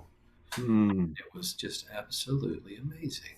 And wow. They've come many, many times. And so anyway, this was a little different, Scott, but I wanted to share. Oh, it's lovely. I'm going to bring up some of our presenters to see just kind of some of their responses. Andrea, I think this is probably the first time you've experienced John and his videos. I'd love to hear if you have any thoughts. Bring up Diara, Steve, Alan, any of our presenters. What comes up for you as you watch this beautiful collection and beautiful music that John's provided us? Well, I think John is the next level of human, really, who can really open his heart and make contact with these beings and the rest of the cosmos. And we had a planetary civilization like what we're seeing here. We'd be one. We'd know who these other beings are because they just want to be loved like us. We want to love. Yeah. And I think if we all approach it from our own unique perspective, the universe will reflect back and curate the experience for each one of us. We are all like fingerprints. We are so unique. And the universe would be just thrilled to have millions of us. Can you imagine how that elevates society in this world and really resolve so many challenges that Nina was speaking about as well, too? And it takes a lot of deep inner work to do this, to have that level of consciousness, to be able to love at that unconditional level that is still new to us as a species. And I've been in a deep conversation about releasing, fear of anything other, maybe certain insects that startle. I've also been looking at, the unitive narrative, and how do we reconcile that when we still need to do things here on Earth? Like I was talking about, when we clean, we use solutions that kill bacteria, and yet that's still a part of us. So how do we reconcile that? And when we can be with the other as if it truly was ourselves, then we'll be ready for these other beautiful beings to come closer to us so that they're safe with us here. Beautiful. John, I just was fascinated with your conversations. You are the first UFO whisperer that I've ever met. I say thank you. I appreciate that. Thank you, Steve. I just want to say that I really appreciate that video because I every night I go out to the and I commune with the stars and look at the sky, but we are evolving into luminous beings, and we're getting more solar flares. That's the photons are our DNA is changing. We're changing. We're evolving, and we are ascending. And not everybody will ascend, though. Some people just want to stay petrified where they are and the consciousness they have. But I just wanted to share that what happens when you do, live in this connection with Source and Mother Earth and align your energy is life is filled with magic and synchronicities. I went to Mexico last winter to show my documentary film, and I was guided by spirit to always invite a shaman. And I didn't know where I was going to find a shaman, but I always find one because I just know that's because I was guided to do that. And I saw a poster of a shaman. I said, that's my shaman, but I didn't know how to reach him. I ended up meeting a woman and she knew him and she arranged a meeting. And he said to me, he's a traditional shaman, a Mexican, shaman Mayan. And he said, his name was Jesus. And I felt like I knew him for 10,000 years. And he said to me, Andrea, I knew you were coming. He said, 4 years ago, Spirit told me that a white woman with eyes the color of the sky would come and ask me to share her message, which is what I was doing. And when then we spent time together because he was doing ceremonies every day, singing, praying to the water. And then another synchronicity that I'll just share quickly is that then when I went on the plane to Puerto Vallarta, a woman next to me, we both started doing Reiki as we took off. So we engaged in conversation. And she said she was an Ironman. I said, well, you might be interested in my film. We ran 4,000 kilometers for peace and environmental awareness. And I showed her the image and she went, oh my God, Andrea. She goes, 4 years ago, I had a dream that a white woman with Scottish ancestry and blue eyes was going to teach me about spiritual running.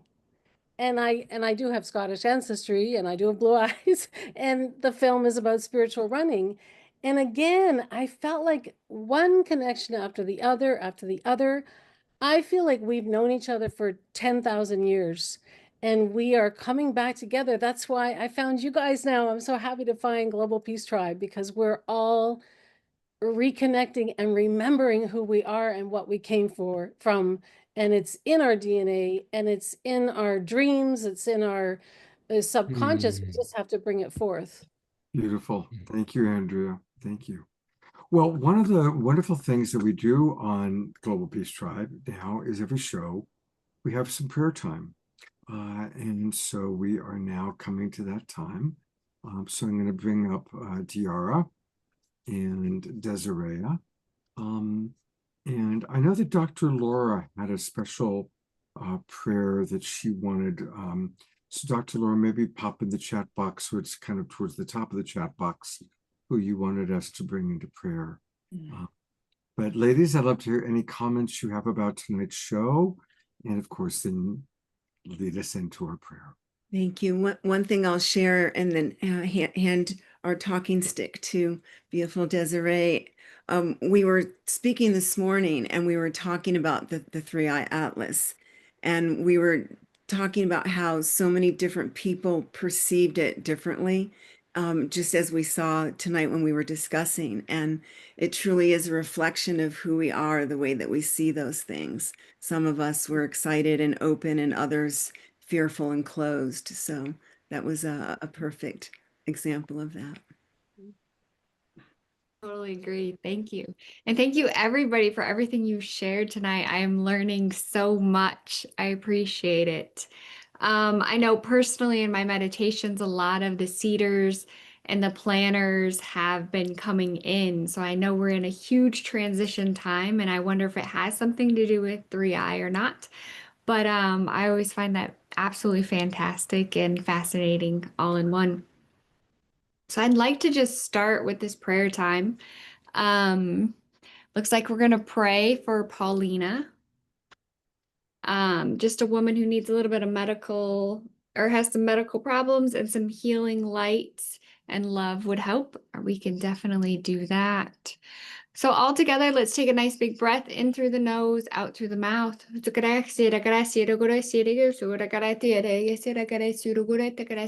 Bring in that angelic light language, clearing the energy around us.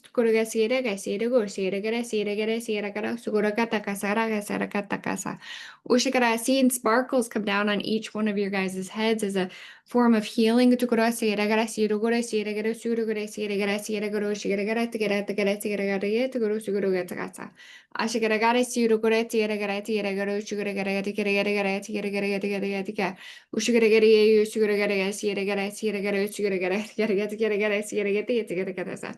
just asked, can we translate a little bit from 3iAtlas? They said, hear the words that we speak. You can feel in your hearts what is laid before you. Love, DNA upgrades, and messages from divine. As we go through this time of transition,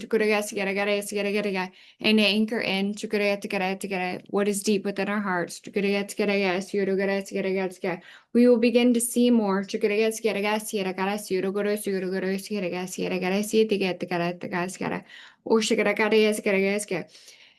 As we hold you close, you can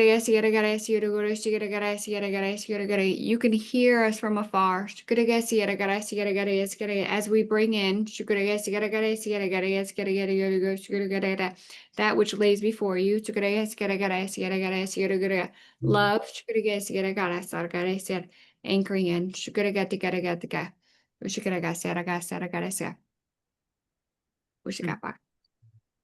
Thank you. So beautiful. And this morning I was saying to someone else that this really is star language. And there's so many different dialects. Shamitite sikena ashwinahete, moleteni shwatena aswa putaena, koshomi kalasitina aswati amashwa, kositina kaha. And just embracing all of humanity in this beautiful upgrade, Shakima aswitana ala kitata noaya. And loving, loving, loving ourselves deeper, deeper, deeper than ever, so we can share that out into the world. We bless each other in this room. We bless everyone in our tribe. We're so, so grateful to be alive at this time. Beautiful. Thank you so much, ladies. Thank you. And remember the value of prayer throughout the day. And my favorite prayer from Yogananda, maximum grace. Whoever it is that we want to pray for, maximum grace. Because none of us know what's really best for someone, but maximum grace. It's grace that creates the miracles. It's grace that creates the healing. And we are graced to have Nina Grae with us tonight.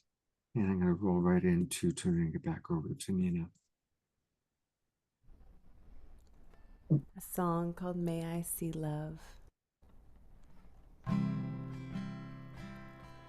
May I see love.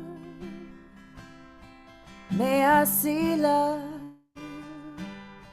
May I see love, love, love, love, love. May I speak love. May I speak love.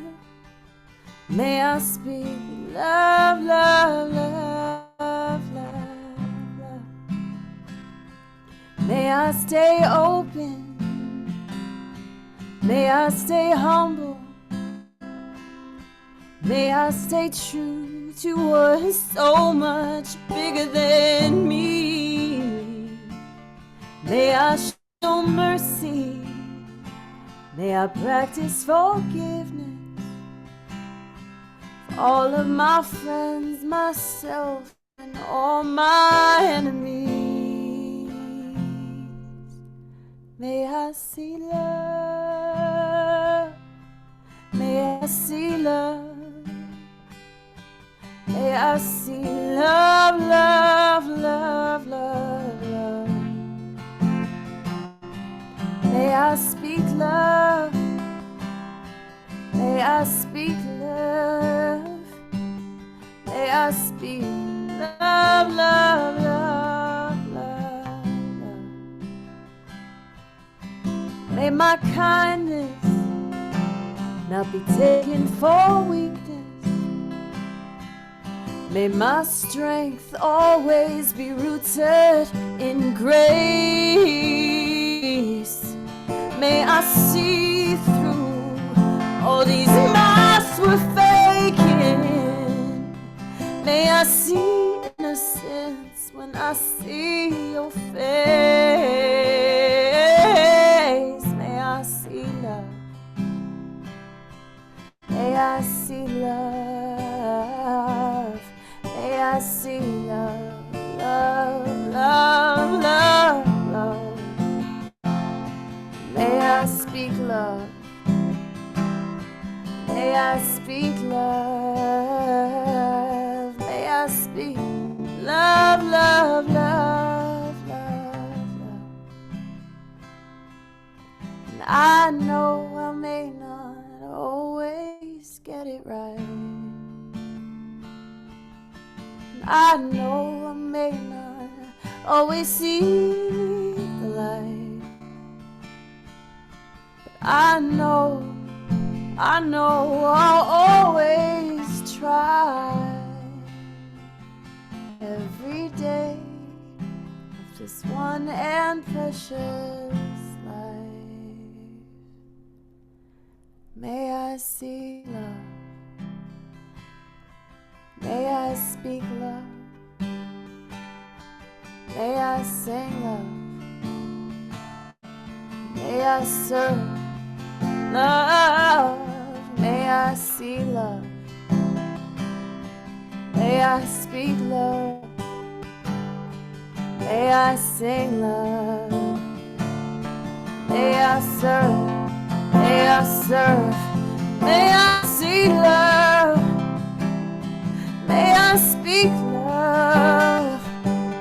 May I sing love. And may I serve love. May I see love. May I speak love. May I sing love. And may I serve. May I serve love.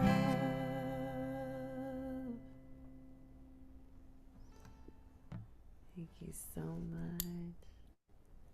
Sending love out to everyone. Yeah, that's the message. That's like, that is the message. Thank you so much. Thank Hey, a you. question for you, Nina. I'm actually was looking on your website and I can't find your Patreon page anywhere. You know, I haven't been as active on Patreon. But Because almost I two was years a I was ago. a member and then I was going to promote your Patreon and I can't find it anywhere. You know, if I'm actively providing music and offerings, then I keep it active. But I moved to New York 2 years ago from California, and I'm with a agency called the Child Center of New York, and doing creative arts activities with the foster youth that we work with out here. So I've been one step outside of my full-time artistry, and just active in this space. So the invitation to come and share music is a welcomed one, and Oh, I'm so happy to be back, and I probably will be back in more full swing with songwriting and making music soon, in a season soon. we need you music. Your voice is just really truly one of my all-time famous favorites. You know, and this like the song you just sang right now, it's it. It's like what this show is about. It's what Love Coach Academy is about. It's what matters. It's just being loved, serving loves. Thank you. Thank you. You know, we played your we did a show a few months ago for Gay Pride Month. And I love that video that you created. So we played that video, you know, that Oh, wonderful, thank wonderful video. you. Thanks for sharing it. And I know we all have, we've all experienced that phenomenon of being channels and being alchemizers, and just being used, and with these incoming frequencies and phenomenons and this interstellar activity. It feels so apparent that the way we receive what is here to be received is to calibrate to the frequency of love. That's It exactly allows us to be channels and allows us to be available. So may we continue to do that, and God bless the spaces that amplify the frequency. So thank you for creating this space and welcoming us all in. Forever grateful. There's a question for you. Dr. Laura's asking, Nina, do you get to sing with the kids? I do. Every week we have singing and songwriting class, and we play with different topics and songs and karaoke. And yeah, these kids are incredible. I know a lot of words are used like served,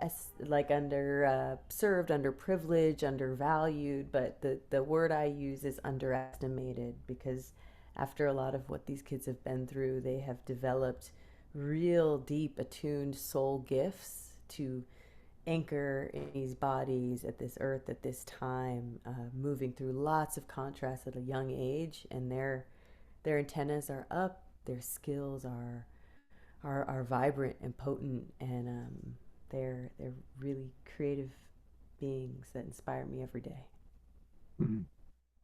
Well, thank you for being with us tonight. Thank you for the wonderful work you do. And most of all, thanks for just being Nina Grae in this lifetime. Oh, thank you, Scott Catamas, in this lifetime.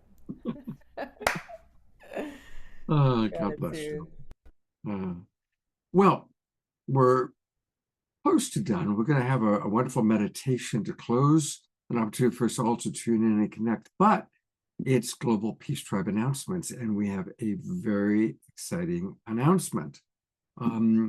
We are going to bring in Thanksgiving weekend. We're going to close it in a very special way. Last week we had cornflower on the show, and people were saying, we want more cornflower. We need more cornflower.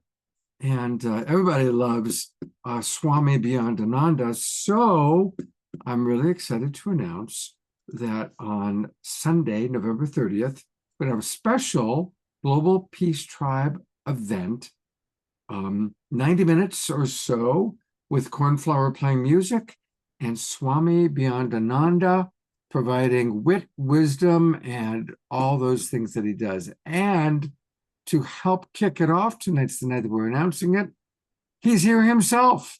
Welcome, our beloved Swami Beyondananda. Well, thank you for convening this amazing event. It was out of this world, let me tell you.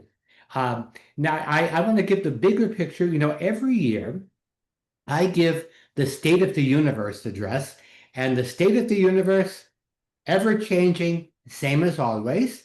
And of course, the universe is expanding. This year, they actually had to let the photon belt out a notch, okay? Now, people are talking about the end of the Kali Yuga, and yet they're going, why are things still that way? Well, because things don't end like that. There's a gradual end. We are kind of in this cusp area, which is called the border Kali Yuga. We're in that border Kali Yuga. And the age of Aquarius, well, we're still in the age of nefarious. We still are stuck there. You know, when the goon moves into Lincoln's house and Stupider aligns with Mars, we're still there. But we are moving, and there's a great astrological conjunction that's happening.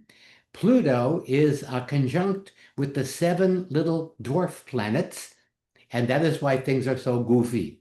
That's what's going on right now. Now we are looking at these, at the great unknown. This is really a time when the veils are being lifted, and the irony curtain is coming down, where we're seeing all of the beliefs that we've lived by falling apart. And of course, I've said this many times, love lives in the heart, truth lives in the heart, beliefs lie in your head. And so the best way to access the love in your heart and release the lies in your head is by laughing. So I'm hoping that you will join us on November 30th. We're going to laugh, laugh, laugh till the sacred cows come home. And of course, music by Cornflower. What could be better? It's not wheat, it's corn. But it's hardcore corn. Thank you very much, Swami, for visiting us. Say hello to your buddy, Steve. We appreciate that he was with us tonight as well. And we're going to have a great time on November 30th. And I put the link into the chat box. Everybody, please make sure you register. It's going to be a really fun way. And that's, again, Sunday following Thanksgiving weekend. So it's going to be a wonderful way to kind of say goodbye to Thanksgiving and prepare for the holy days. And remember the true meaning of Christmas, my birthday. Huh? All right. I want to thank everybody for being with us tonight. And we're going to close with the way we began. Carolyn Brouillard, who kind of inspired me to do this show, and she has recorded with me a brief little meditation. And so I want to invite everybody to kind of get comfortable, get ready. And this is going to be an opportunity for us all to drop in and have our own direct connection, if you will, to 3iAtlas. So that's how we're going to close. And I'll come back and say goodnight after this video.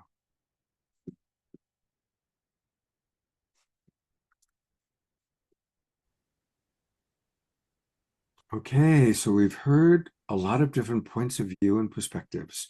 But now's the most important part of the show, an opportunity for each and every one of us to drop in and have our own imagining of what this extraordinary object may be and what it represents to us. And so we're back with Carolyn, who's going to lead us on a meditation. Thank you, Scott. I'd like to invite everyone to get comfortable, start settling the mind, and be in a position where you have some contact with the ground. I'd like you to imagine roots emerging from the bottom of your feet, penetrating down through the earth, through the crust, and connecting in to the heart light of the earth. Here we find our grounding. From this light, I want you to imagine it flowing up through those roots, entering the bottoms of your feet. Pull that light up and through your ankles, your knees, your root chakra, sacral chakra, solar plexus. And let's pause for a moment in the heart.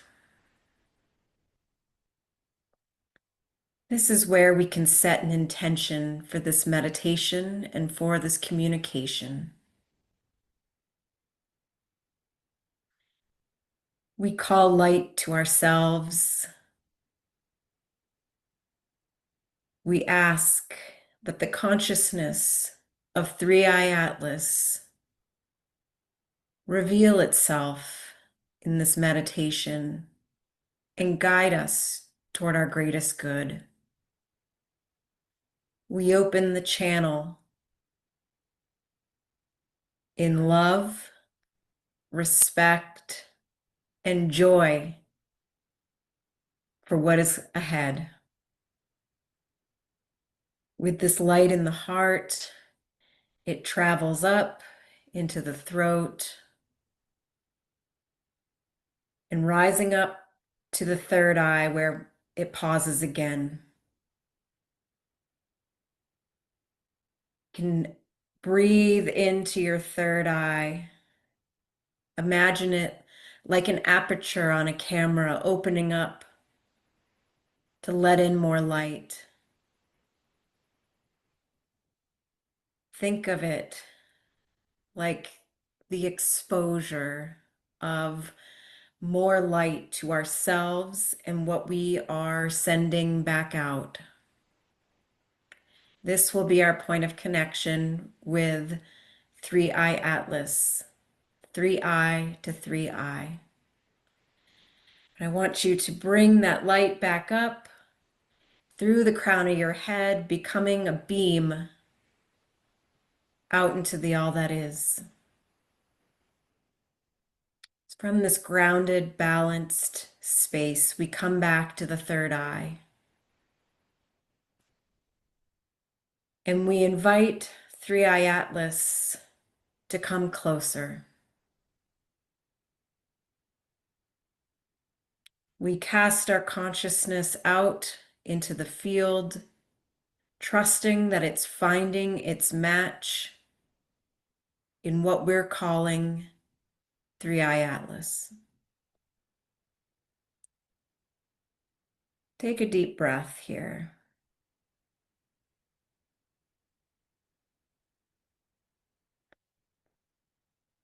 As this consciousness, this being,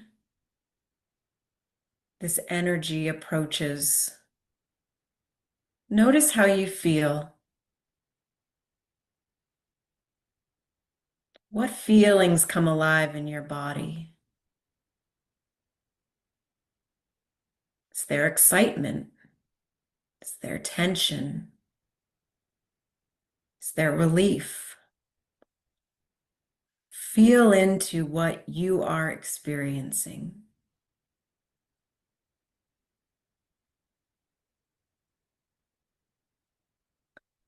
I invite you now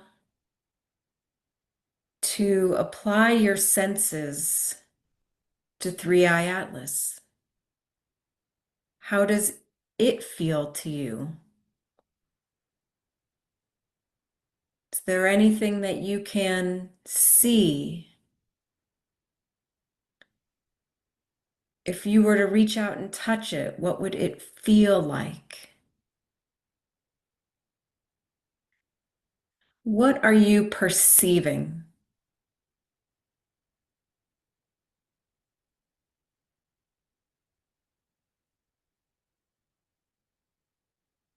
Give yourself a moment to look around the object, through the object, to meld your consciousness with that of 3iAtlas.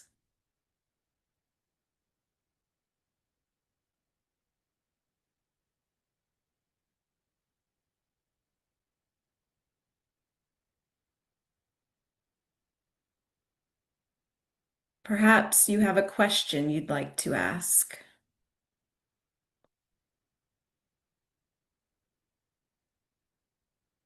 As you ask it from love, take a moment to be open to the answer.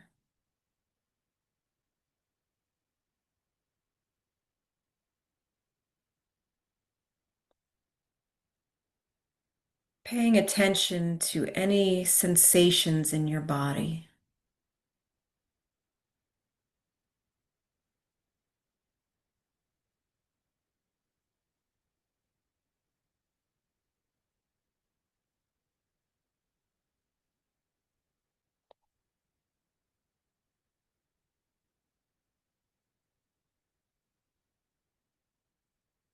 Remember to breathe.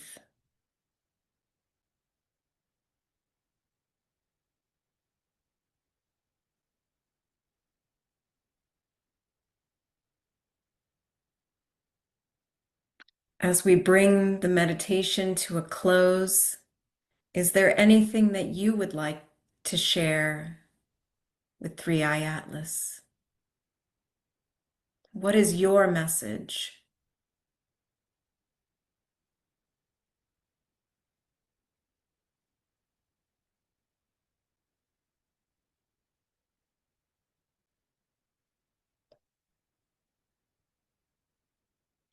We can come together now and thank this consciousness for connecting with us,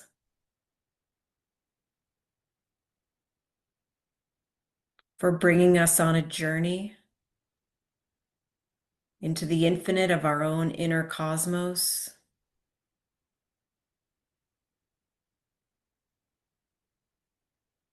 Can thank 3iAtlas and ourselves for partnering in mystery and discovery and co-creation. Everything that is perceived by us, we are in co-creation with. Now I invite you to imagine that beam of light from your head receding back into your body.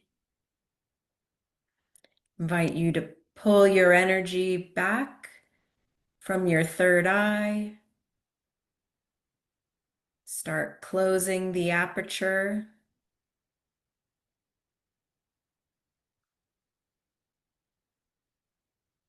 And letting the roots that we put down into the earth dissolve.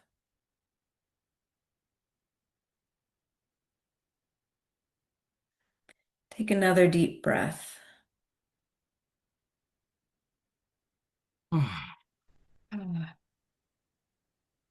And so it is. Thank you.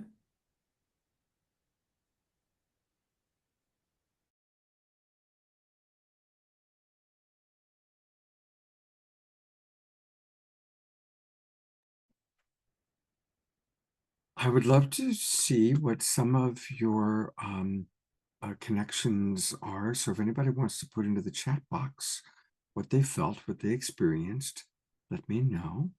And I will read some of the messages. And already there's one coming in from Dr. Laura. She writes, I got a very strong message that 3iAtlas has been sent by a very ancient high-level civilization as a scout ship. It is absolutely a messenger or announcement that we will be visited soon.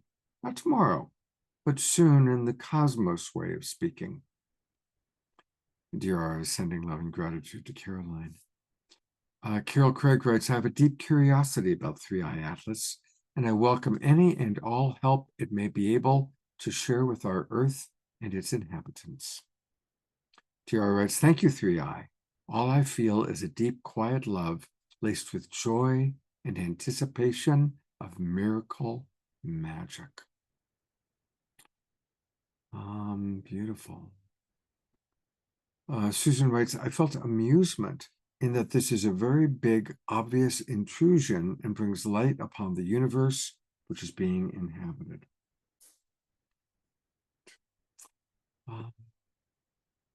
Well, thank you, everybody, for being with us. One more time, thank you, Andrea, for joining us. Thank you, Desiree and Diara and Swami Steve. You never know quite which one you're going to get, but we love and appreciate both of them. And of course, our Making Contact master, Alan Steinfeld, our beautiful role model, John Martin, and all of you, all of our friends in gallery view, have your cameras on. Welcome. Thank you very much. And I will look forward to seeing you next week. Take a look. What do we got coming up next week? I haven't made the posters yet, but I can tell you what we're going to be doing. Give me a second. And I've just been so in the present time. What do we got coming up here on Wednesday? Oh, well, yeah, this is going to be great. So on Wednesday, November 12th, we are going to learn all about the sovereignty movement and how we all can become independent and sovereign. We also are going to meet a wonderful woman who's made a very special movie that just is coming out. So that's on Wednesday. And then on Saturday night, we're going to have some of our new generation members. Tatiana will be playing music, and Marley and Elena, all with what they're doing. And that's going to be really kind of a special show all about some of the next generation of awakening world leaders.